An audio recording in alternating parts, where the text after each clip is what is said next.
નમસ્કાર ખેડૂત મિત્રો, ફરી એકવાર યુટ્યુબ ચેનલમાં આપનું હાર્દિક સ્વાગત છે.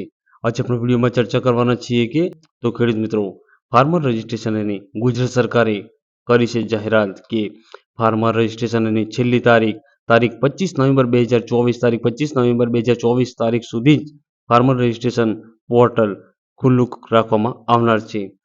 તો જે ખેડૂત મિત્રોને ફાર્મર રજિસ્ટ્રેશન કરવાનું હજુ પણ બાકી હોય તે તમારા ગામમાં, તો ખેડૂત મિત્રો, તમારા ગામોમાં ગ્રામ પંચાયતમાં જઈને, જે ગ્રામ પંચાયતમાં વીસી ઓપરેટર હોય છે, તે વીસી ઓપરેટર પાસે જઈને તમે ઝડપથી ફાર્મર રજિસ્ટ્રેશન કરાવી શકો છો. એટલે કે તમારી ખેડૂત નોંધણી આઈડી કાર્ડ તમે ખેડૂત નોંધણી કરાવીને તમે તમારું ખેડૂત આઈડી કાર્ડ તમે મેળવી શકો છો. આજે આપણા વિડીયોમાં ચર્ચા કરવાની છે ફાર્મર રજિસ્ટ્રેશન ઓનલાઈનની જે લાસ્ટ તારીખ જે આપવામાં આવી છે. જાણી લો સંપૂર્ણ માહિતી એક જ વિડીયો. મિત્રો, આ ટાઈપના દરેક અપડેટેડ વિડીયોની નોટિફિકેશન તમારા સુધી ઝડપથી પહોંચી રહે તે માટે હજુ પણ તમે અમારી ચેનલ સબસ્ક્રાઇબ ના કરી હોય તો પહેલાં અમારી ચેનલ સબસ્ક્રાઇબ કરો અને બાજુમાં પહેલાં બેલ આઇકન બટન પર ક્લિક કરવાનું ભૂલશો નહીં. તો ચલો મિત્રો, વિડીયોમાં આપણે આગળ વધીએ. ચલો મિત્રો, વિડીયોની શરૂઆત કરીએ.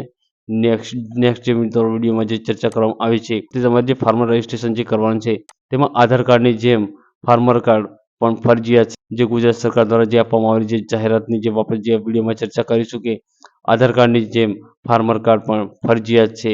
જે ખેડૂત 25 નવેમ્બર સુધી રજિસ્ટ્રેશન નહીં કરાવે તેને 2000નો હપ્તો નહીં મળે. એટલે કે જે ચર્ચા કરવામાં છે, જે ખેડૂત મિત્રો જે પીએમ કિસાનનો જે 2000નો જે લાભ મેળવે છે તે ખેડૂત મિત્રોને જો 25 નવેમ્બર સુધી રજિસ્ટ્રેશન નહીં કરાવે તો તેમને જે પીએમ કિસાનનો જે હપ્તો જે 2000નો જે હપ્તો મળે છે તે હપ્તો નહીં મળે.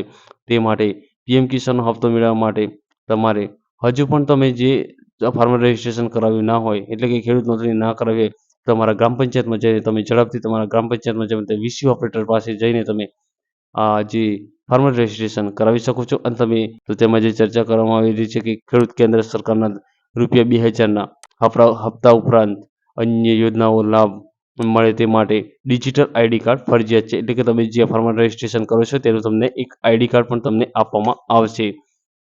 તો આગળ જે વાત કરવામાં આવી છે કે પીએમ કિસાન સન્માનિત નિધિનો હપ્તો પણ નહીં મળે અને ખેતીવાડીની અધિકારી નીતિના વસવાએ કહ્યું છે કે દરેક ફાર્મર કાર્ડ માટે દરેક ગ્રામ પંચાયતમાં રજિસ્ટ્રેશન ચાલી રહ્યું છે.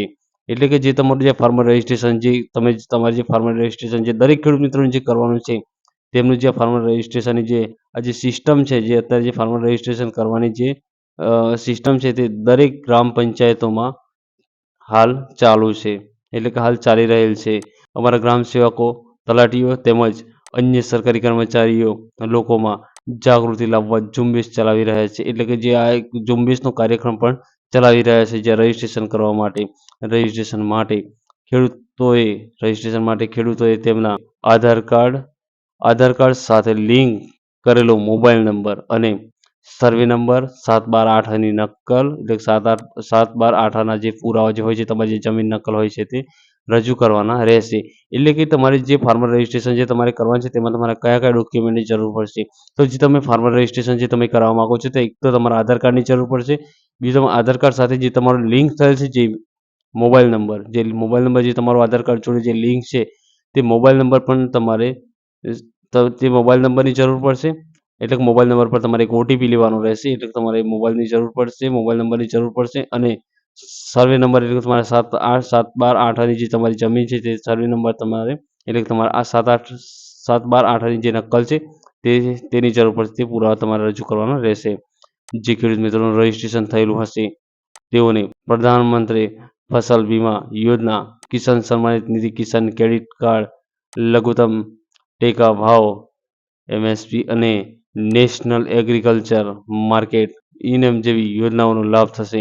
જો તમારી જોડે ફાર્મર રજિસ્ટ્રેશન જો આઈડી કાર્ડ હશે, જે ખેડૂત નોંધણી જો આઈડી કાર્ડ હશે, તો તમને જે કિસાન સન્માનિત નિધિને લગતી એક તો તમારે કિસાન ક્રેડિટ કાર્ડને તમને મળશે અને તમે લઘુત્તમ ટેકા ભાવે તમે નેશનલ એગ્રીકલ્ચર માર્કેટ દ્વારા ઇનામ અને જેવી રીતે ઘણી અલગ યોજનાઓનો તમને લાભ મળવાપાત્ર રહેશે. તે વિશે જે ગુજરાત સરકારે જે આપવામાં આવે છે જાહેરાત, તેમાં તમે જે ખેડૂત મિત્રોને જે ખેડૂતોને દરેક યોજનાનો લાભ હવે નવા ફાર્મર કાર્ડ મારફતે જ મળશે.